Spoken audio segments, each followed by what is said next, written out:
Sábado 6 de mayo.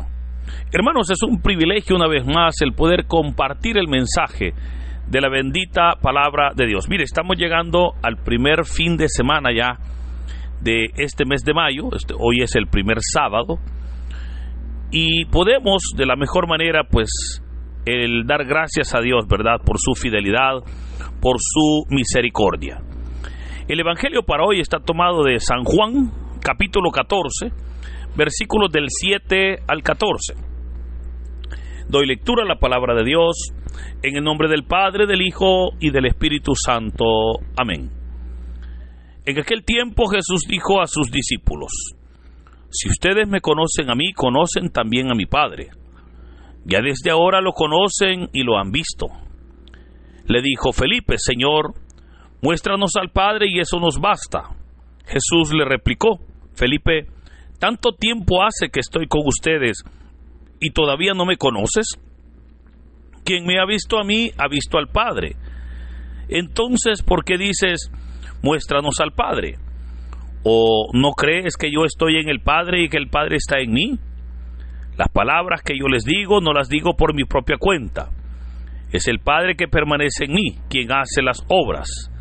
Créanme, yo estoy en el Padre y el Padre está en mí. Si no me dan fe a mí, créanlo por las obras. Yo les aseguro, el que crea en mí hará las obras que hago yo y las hará aún mayores, porque yo me voy al Padre, y cualquier cosa que pidan en mi nombre yo la haré, para que el Padre sea glorificado en el Hijo. Yo haré cualquier cosa que me pidan en mi nombre. Hermanos, esta es palabra del Señor. Gloria y honor a ti, Señor Jesús. Continuamos con la meditación del capítulo 14 de San Juan.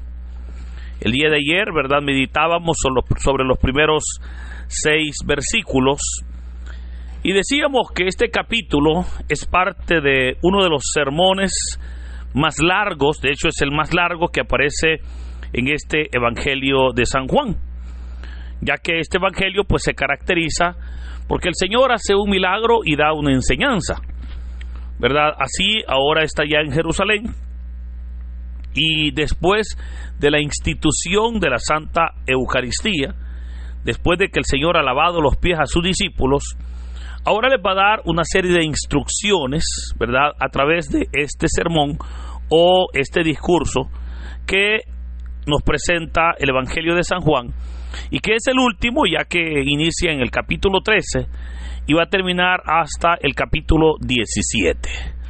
Decíamos también que este discurso tiene una diferencia entre los demás, y es que este discurso se va a realizar en varios lugares. Ahorita por lo menos están en el aposento alto, pero después el Señor va a salir de ahí y va a llegar frente al templo, donde va a dar una enseñanza, y finalmente va a llegar al monte, ¿verdad?, allá en el huerto del Getsemaní. Entonces, en todos esos lugares donde el Señor va a terminar haciendo la oración por él y por los discípulos, textos que vamos a ir leyendo, ¿verdad?, en estos días posteriores de este mes de mayo. Pero el día de ayer veíamos cómo el Señor Jesús les dijo a los discípulos que Él se iba de ellos, pero que el hecho de que Él se fuera de su presencia o se fuera de estar con ellos no era para dejarlos solos, sino, como les dijo, yo me voy, pero me voy a prepararles un lugar, para que cuando ese lugar les dijo esté listo y preparado, yo vendré y los tomaré conmigo. Y finalmente terminaba el texto del Evangelio cuando Jesús les dijo: yo soy el camino, la verdad y la vida, y nadie va al Padre sino por mí. Veamos cómo el Señor introduce ahora esa unidad plena entre el Padre y Él. Unidad que sabemos nosotros que es parte de esa divinidad de Dios. Unidad que es conocida en teología como la unión hipostática, la cual nos dice que el Padre está totalmente en el Hijo y en el Espíritu Santo. El Hijo está totalmente en el Padre y en el Espíritu Santo, y el Espíritu Santo está totalmente en el Padre y en el Hijo. Y que es imposible poder dividirlos o el poder separarlos, porque es un solo Dios en tres personas distintas. Esa unidad es acá donde Jesús entonces va a hablar de ella, cuando va a decir: si ustedes me conocen a mí, conocen también a mi Padre, ¿verdad? Porque obviamente eran uno. Y es interesante porque recordemos que la misión del Señor Jesús fue el mostrarnos al Padre. Claramente el Señor ha dicho: al Padre nadie lo ha visto. Él dijo: ustedes lo conocen porque yo, que sí lo he visto, se los he mostrado. Y efectivamente, nadie ha visto al Padre, pero es en Cristo que tenemos nosotros ese acercamiento del Padre. Es Jesús el que vino a mostrarnos la misericordia, a mostrarnos la voluntad, a mostrarnos verdaderamente el amor del Padre hacia nosotros. Y por esa razón es que podemos entender que el Padre, por ejemplo, es un Padre de amor, porque el mismo Jesús dijo: tanto amó Dios al mundo que nos dio a su único Hijo, ¿verdad? Porque tanto el Señor Jesús habló de que quien nos amó primero es el Padre, y que es en el amor del Padre que nosotros debemos de andar, que nosotros debemos de tratarnos, que debemos nosotros de caminar. Pero vea, ese crecimiento, ese aprendizaje es verdaderamente algo hermoso, porque podemos ver entonces cómo ahora, a través de Cristo, podemos nosotros conocer al Padre. Ahora, fue ahí, mientras Jesús daba esas declaraciones o daba esa enseñanza, cuando el apóstol Felipe le dice: Señor, muéstranos al Padre y eso nos basta. Veamos cómo Felipe está hablando de que Jesús pudiese mostrarles al Padre. Pero, ¿qué es lo que Felipe esperaba? Esperaba que Jesús les pudiese presentar al Padre, ¿verdad? Como quien presenta a una persona. Como cuando de repente alguien le dice: mire, le presento a mi amigo, ¿verdad? Él es fulano de tal. Por eso ahora Felipe le dice: muéstranos al Padre, y con eso creo que estaremos pues verdaderamente satisfechos. Pero ante esa petición, es ahí donde el Señor le dice: Felipe, tanto tiempo hace que estoy con ustedes y todavía no me conoces. Quien me ha visto a mí, ha visto al Padre. Entonces, ¿por qué dice: muéstranos al Padre? ¿O no crees que yo estoy en el Padre y que el Padre está en mí? Notemos, hermanos, cómo la respuesta del Señor no está diciendo que Él es el Padre, ¿verdad? El Señor no está diciendo: mira, yo soy el Padre. No. El Señor está diciendo: si me has visto a mí, has visto a mi Padre. ¿Por qué razón? Porque el Hijo es, como dice la palabra de Dios, el reflejo del Padre. Claramente, la carta a los Efesios nos dice que Jesús es el resplandor de Dios. O sea, así como podemos nosotros ver el resplandor del sol, y sabemos que ese resplandor obviamente nos habla de la existencia del calor, nos habla de la realidad, de la verdad del sol. Así también vemos cómo Jesús, hermanos, nos habla de la veracidad, del amor, de la misericordia del Padre. Y por esa razón es que Jesús le dice: tanto tiempo que estoy con ustedes y todavía no me conoces. O sea, todavía no he entendido que el Hijo es el reflejo, el Hijo es verdaderamente esa manifestación encarnada del Padre. Ojo, insisto, no está diciendo que es el Padre, como algunos grupos heréticos lo enseñan, ¿verdad? Porque hay grupos como por ejemplo los Testigos de Jehová. Ellos toman este texto para decir que no necesitamos al Hijo porque es el Padre a quien necesitamos, y que obviamente el Hijo es el Padre y por lo tanto el Padre lo es todo. Pero no es eso lo que está diciendo el texto. Jesús lo que está diciendo es que Él es el reflejo del Padre, y por lo tanto si lo hemos visto a Él, si lo conocemos a Él, es realidad que conocemos al Padre, ¿verdad? Porque ya hemos visto al Padre.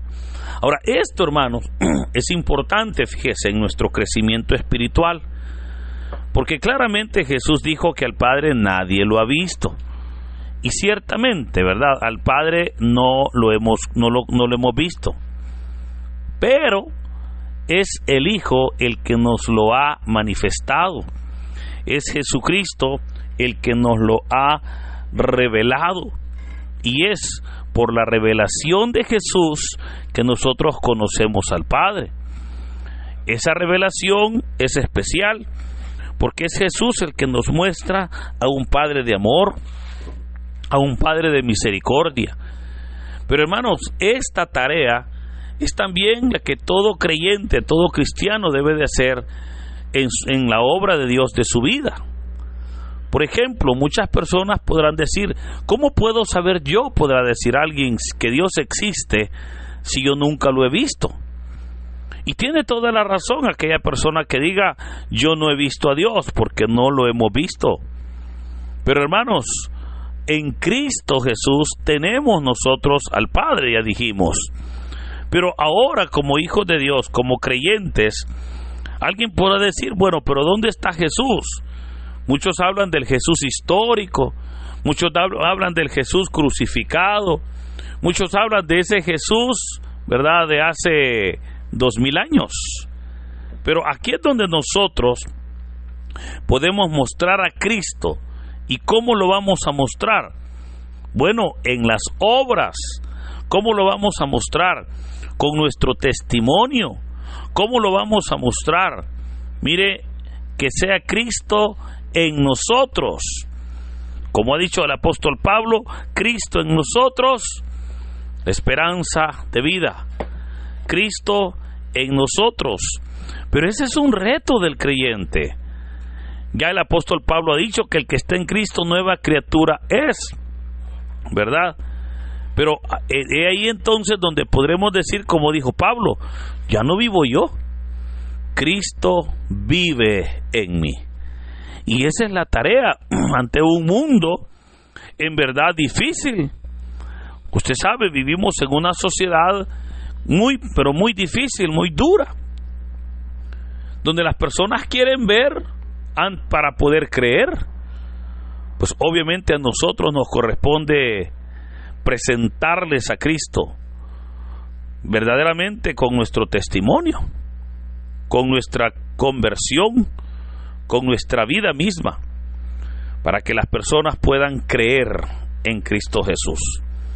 Ahora, el texto continúa cuando el Señor, hablando con sus discípulos, les dijo, yo les aseguro, el que crea en mí hará las obras que yo hago, y las hará aún mayores, porque yo me voy al Padre. Alguien podrá decir, ¿cómo puede ser eso? Si Cristo, pues obviamente era Dios, ¿verdad? Y lo que Él hizo, verdaderamente, eran cosas pues sorprendentes. Pero ¿cómo puede ser entonces que Él está diciendo que los que creemos en Él haremos cosas mayores? Y Él mismo da la respuesta, hermano. Porque vea que Él dice, porque yo me voy al Padre. Sabemos, por datos que nos da el Evangelio de San Juan, que el ministerio público del Señor Jesús duró nomás 3 años. En 3 años el Señor hizo verdaderamente muchas obras. Pero vea, o sea, Él moría, pues, y al morir su ministerio público terminó cuando Él fue crucificado. Pero él solo ministró o realizó su ministerio durante 3 años. Y aquí es donde podemos entender, porque el Señor dijo: el que crea en mí hará las obras que hago yo, y las hará aún mayores. ¿Qué hizo Jesús? Jesús sanó enfermos, Jesús expulsó demonios, Jesús proclamó el evangelio. Pero vea, esas acciones son las que nosotros debemos de realizar ahora. Hoy estamos llamados nosotros a predicar la palabra. Estamos llamados a que con la autoridad de Cristo poder expulsar demonios. Estamos llamados a orar por los enfermos para que estos puedan sanar. ¿Y dónde está lo que el Señor dice que haremos cosas mayores? No se trata de que hay cosas más mayores que resucitar a un muerto, sino que si el Señor solamente tuvo 3 años para realizar su ministerio, hermanos, para la gloria de Dios y bendición nuestra, nosotros tenemos más tiempo. Nosotros tenemos toda una vida para poder predicar, para poder dar testimonio. Por esa razón es que debemos nosotros de tener una vida comprometida con el Señor. Por esa razón es que debemos cada día de honrar y glorificar a Dios, para que lo que hagamos nosotros sirva verdaderamente para honra y gloria del Señor, y podremos nosotros así hacer cosas grandes en su nombre. El texto también termina con una oferta o una frase del Señor, cuando el Señor dijo: cualquier cosa que pidan en mi nombre, yo la haré, para que el Padre sea glorificado en el Hijo. Es necesario, hermanos, que podamos nosotros ver las herramientas que tenemos como pueblo de Dios. Y una de las herramientas que tenemos en nuestra oración es el nombre de Jesús. Es en el nombre de Jesús que debemos nosotros de pedir, que debemos nosotros de clamar a Dios. Pero ojo, no se trata simplemente de que su oración usted va a decir: y lo pido todo en el nombre de Jesús. No. Se trata que conociendo a Jesús, creyendo en Él, vamos nosotros a pedir para que mi petición sea respaldada por el Señor Jesús, porque esa es su voluntad. Se trata que si yo estoy en comunión con Cristo, yo sé lo que el Señor espera, lo que el Señor quiere, y es ahí donde yo voy a pedir, yo voy a clamar al Padre, y lo voy a hacer en el nombre de Jesús, para que por la obra redentora de Cristo, el Padre pueda obrar en mi vida o en mi necesidad. Por eso, queridos hermanos, el Señor ha prometido que Él va a hacer cualquier cosa que pidamos en su nombre.